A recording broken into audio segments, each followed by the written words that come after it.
મજા પડે એવી ગરમા ગરમ રગડા પેટીસ બનાવીશું। આ રગડા પેટીસ આપણે ફ્રેશ લીલા વટાણામાંથી બનાવવાના છીએ અને વટાણાને પલાળ્યા વગર જ આપણે ખૂબ જ ઝડપથી બની જાય એવી રગડા પેટીસ બનાવીશું। અને આ રગડા પેટીસ ખાવામાં ખૂબ જ હેલ્ધી છે અને ખૂબ જ ઝટપટ તૈયાર થઈ જાય એવી છે। તો ચાલો આપણે શરૂઆત કરીએ ફ્રેશ ગ્રીન વટાણામાંથી રગડા પેટીસ બનાવવાનું।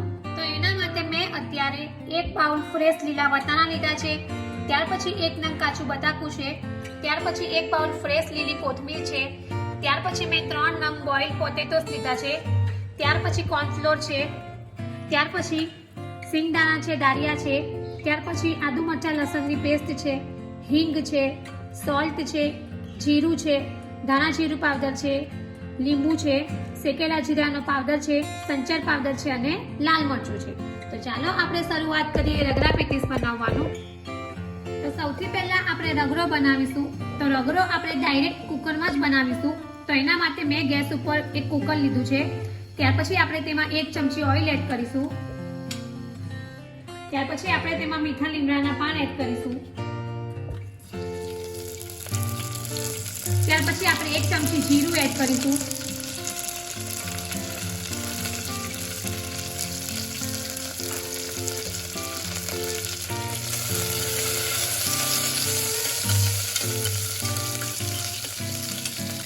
જીરુંને આપણે થોડું શેકાવા દઈશું,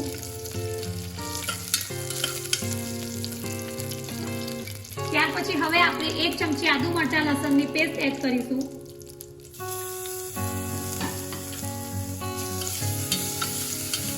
અને 1 મિનિટ જેવું આપણે એને સાંતળી લઈશું। તો અત્યારે આપણે જે રગડો બનાવી રહ્યા છે તેમાં આપણે કોઈ પણ વધારાના મસાલાનો ઉપયોગ નથી કરવાનો અને એકદમ સિમ્પલ અને ટેસ્ટમાં ખૂબ જ સરસ લાગે અને હેલ્ધી એવો રગડો બનાવીશું। ત્યાર પછી હવે આપણે બટાકા એડ કરીશું। તો 1 નંગ મેં કાચું બટાકું લીધું છે, જેને મેં આ રીતે સમારી લીધું છે, તે એડ કરીશું। તો આપણે રગડામાં બટાકું એડ કરવાથી આપણો રગડો સરસ ઠીક એવો બનશે। ત્યાર પછી હવે આપણે ગ્રીન વટાણા છે તે એડ કરીશું,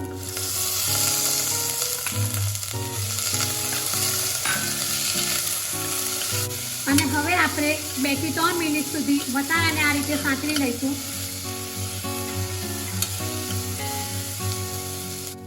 હવે આપણે ધાણા જીરું પાવડર એડ કરીશું, ત્યાર પછી આપણે સોલ્ટ એડ કરીશું અને બધું બરાબર મિક્સ કરી લઈશું।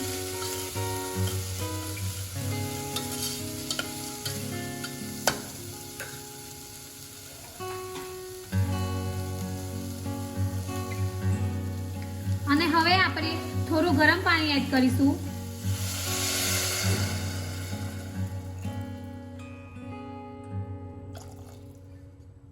અને હવે આપણે પ્રેશર કુકરનું ઢાંકણ ઢાંકીને 3 વિસલ વગાડીશું।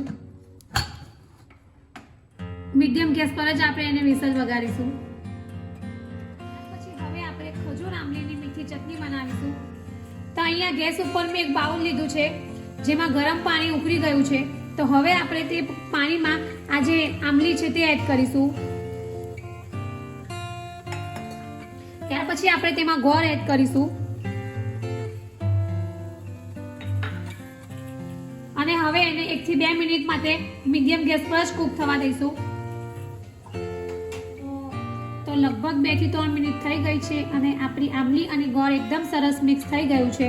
તો હવે આપણે તેમાં થોડી હિંગ એડ કરીશું, ત્યાર પછી આપણે સોલ્ટ એડ કરીશું, ત્યાર પછી આપણે શેકેલા જીરાનો પાવડર એડ કરીશું, ત્યાર પછી આપણે સંચર પાવડર એડ કરીશું, ત્યાર પછી આપણે લાલ મરચું પાવડર એડ કરીશું,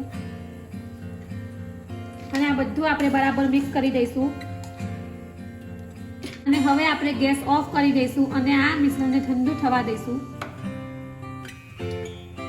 આપણું જે મિશ્રણ હતું તેને હવે આપણે મિક્સચરમાં ક્રશ કરી લઈશું।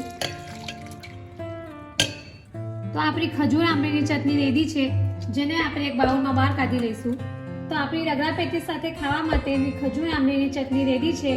હવે આપણે ગ્રીન ચટણી બનાવીશું। તો એના માટે મેં મિક્સર જારમાં કોથમીર લીધી છે, ત્યાર પછી અહીંયા 1 નંગ લીલું મરચું છે અને લસણની કળી છે તે એડ કરીશું, ત્યાર પછી દાળિયા અને સિંગદાણા છે તે એડ કરીશું, ત્યાર પછી હવે આપણે લીંબુનો રસ એડ કરીશું.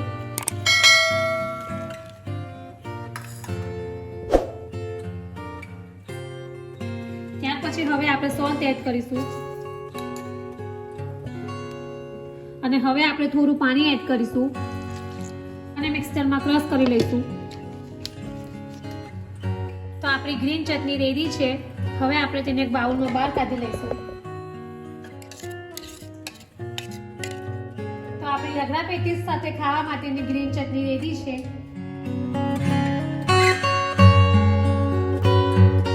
તો 3 વિસલ વાગી ગઈ છે અને આપણા વટાણા એકદમ સરસ કૂક થઈ ગયા છે. તો હવે આપણે આ રીતે મેસનની મદદથી થોડા બટાકાને મેશ કરી લઈશું. અને જો પાણીની જરૂર પડે તો આપણે થોડું પાણી એડ કરીશું.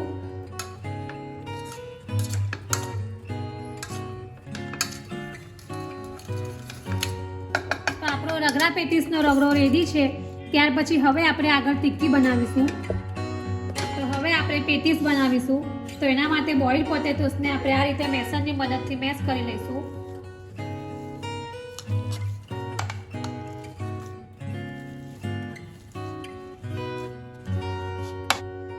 હવે આપણે 1 ચમચી આદુ મરચા લસણની પેસ્ટ એડ કરીશું. ત્યાર પછી આપણે શેકેલા જીરાનો પાવડર એડ કરીશું. ત્યાર પછી આપણે સોલ્ટ એડ કરીશું.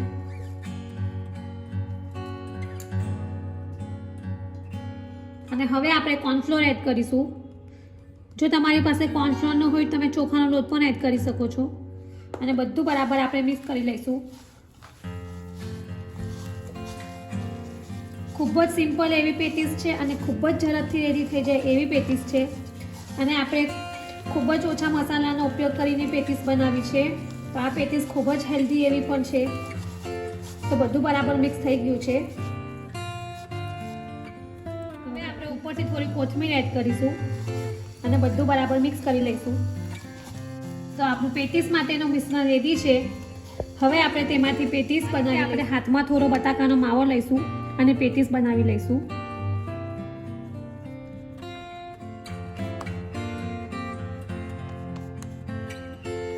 તમે તમારી ચોઈસ મુજબ પેટીસનો આકાર આપી શકો છો.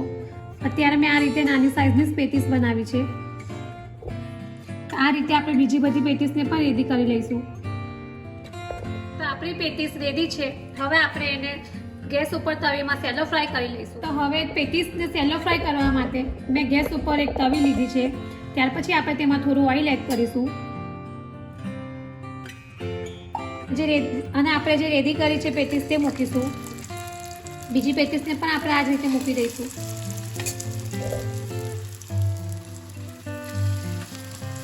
અને હવે આપણે ગોલ્ડન બ્રાઉન રંગની થાય ત્યાં સુધી એને સેલો ફ્રાય કરીશું.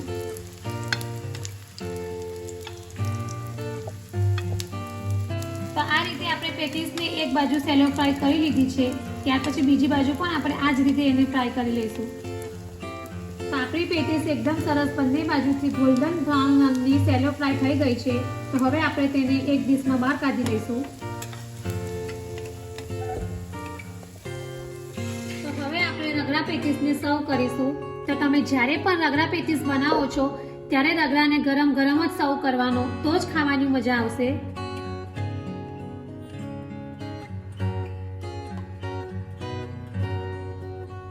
હવે આપણે રગડાની ઉપર પેટીસ મૂકીશું.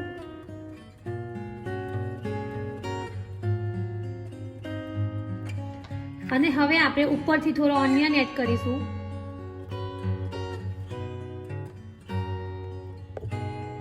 ત્યાર પછી હવે આપણે જે ગ્રીન ચટણી બનાવી છે તે એડ કરીશું.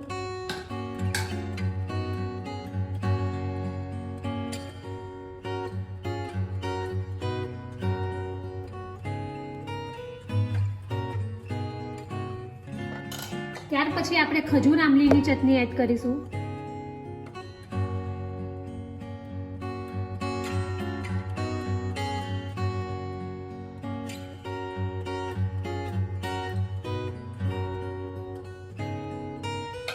ત્યાર પછી હવે આપણે ઉપરથી જીરી સેવ એડ કરીશું.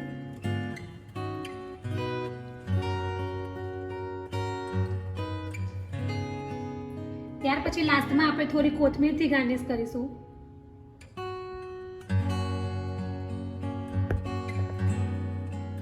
રેડી છે આપણે ઠંડીમાં ખાવાની મજા પડે તેવી ગરમા ગરમ ફ્રેશ લીલા વટાણાની રગડા પેટીસ. જો તમે આવી ફ્રેશ લીલા વટાણાની રગડા પેટીસ ન બનાવી હોય તો એકવાર જરૂરથી ટ્રાય કરજો. અને આ રગડા પેટીસ ખાવામાં ખૂબ જ હેલ્ધી છે અને ખૂબ જ ટેસ્ટી એવી છે. તો અત્યારે લીલા વટાણા ખૂબ જ મળતા હોય છે, તો તમે આ રેસીપી એકવાર ટ્રાય કરજો અને કમેન્ટ બોક્સમાં મને જણાવજો કે તમને મારી આ રેસીપી કેવી લાગી છે. જો તમને મારી આ ફ્રેશ લીલા વટાણાની રગડા પેટીસની રેસીપી પસંદ આવી હોય તો મારી ચેનલને લાઈક અને શેર જરૂરથી કરજો અને આવી જ બીજી નવી રેસીપીઓ જાણવા માટે મારી ચેનલને સબસ્ક્રાઇબ કરવાનું ભૂલતા નહીં. તો ફરી પાછા આવા જ નવા વિડીયો સાથે મળીશું. ત્યાં સુધી bye bye and thank you for watching my video.